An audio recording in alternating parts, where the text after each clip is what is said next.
This is the Saturnix. Well, not really.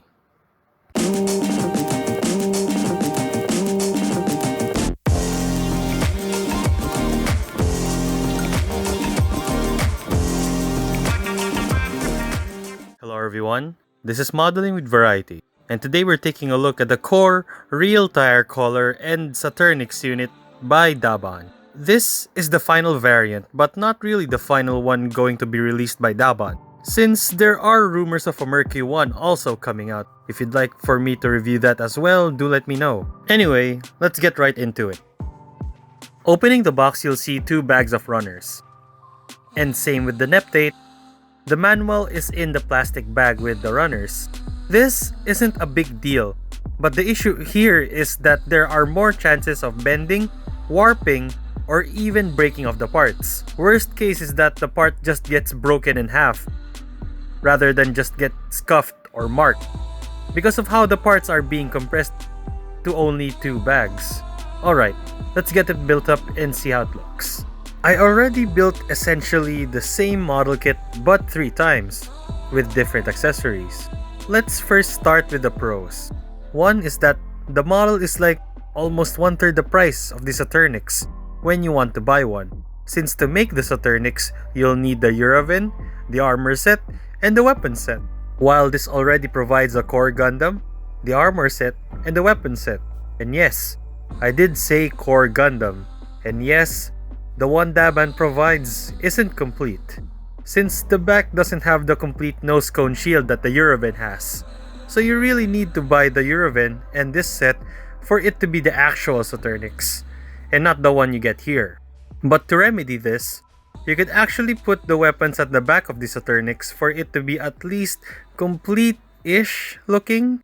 This is one of the gimmicks of the Saturnix weapon set, so to use this in the Saturnix itself is pretty appropriate, don't you think? And another pro is that the molding of the details is sharp, so it's pretty good looking out of the box. This is the same for the past 3 Daban Core Gundam type models I already reviewed.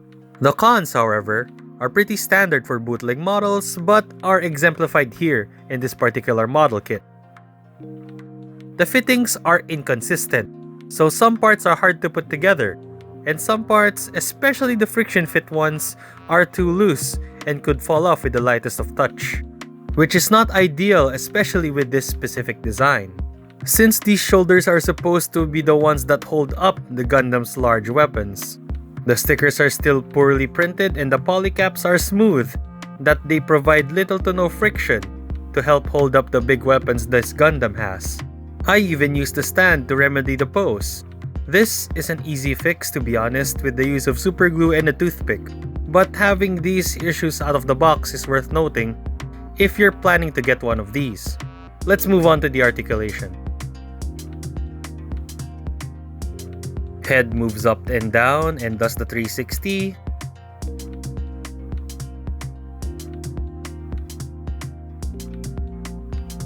Shoulder rotates in the socket 360.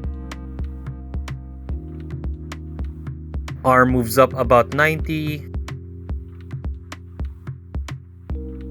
Upper arm does the 360.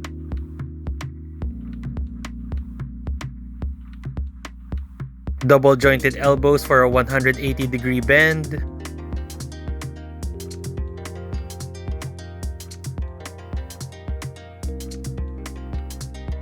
Hands are on a ball joint.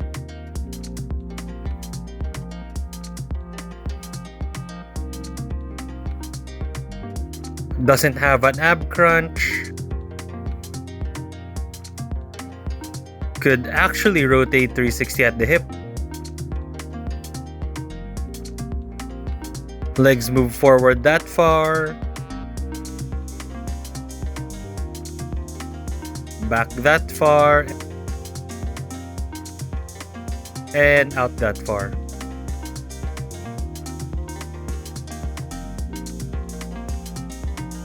Leg looks like it does a 180, but it is blocked by the back part of the leg.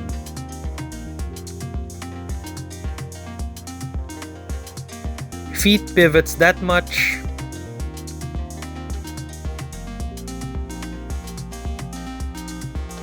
Moves forward that much and back that much.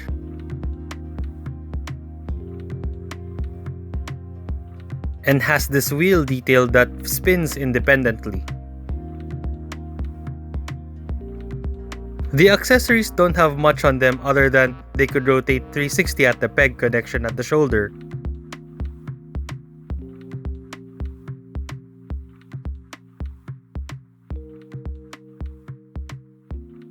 And they could both spin at the weapon tips.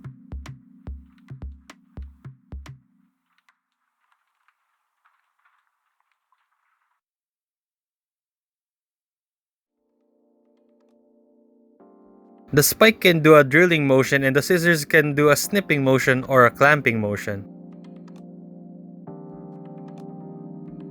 And that's about it. Overall, this is not a fun experience for me. I played with this a bunch while doing the shots that you see for the video, and it wasn't fun posing it up. The arms kept on drooping, the body kept on falling, and this is the same across all 3 Core Gundam 2 units that I already now experienced. All of them aren't fun. The worst of them by far is the Eurovin, next this, and lastly, surprisingly, the Neptate. Since it didn't really have any gimmicks other than the Watcher Lumiere ring thing. All of them had the same issues: inconsistent molding, bad stickers, and 2 smooth polycaps. But for the price, it's forgivable. Well, that's what I think. How about you? Leave your comments down below. Thank you for watching.